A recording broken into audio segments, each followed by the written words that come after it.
చేసుకుంటున్నాను. ఆ రోజు పవన్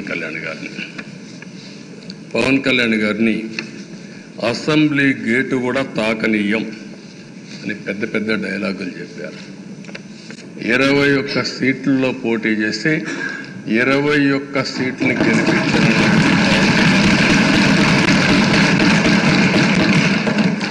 వైనాట్ 175 అని చెప్పి 11 కూడా తెచ్చుకోలేని నాయకత్వం.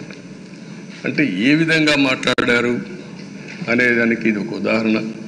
ఆ రోజు పవన్ కళ్యాణ్ గారు చాలాసార్లు, నేను కూడా అన్నాను, బయట చాలామంది అభినందించారు. ఎక్కడ తగ్గాలో తగ్గడం, ఎక్కడ గెలవాలో గెలవడం నేర్చిన వ్యక్తి పవన్ కళ్యాణ్ గారు. ఈరోజు మనందరం కూడా గుర్తుపెట్టుకోవాల్సింది, రాజకీయాల్లో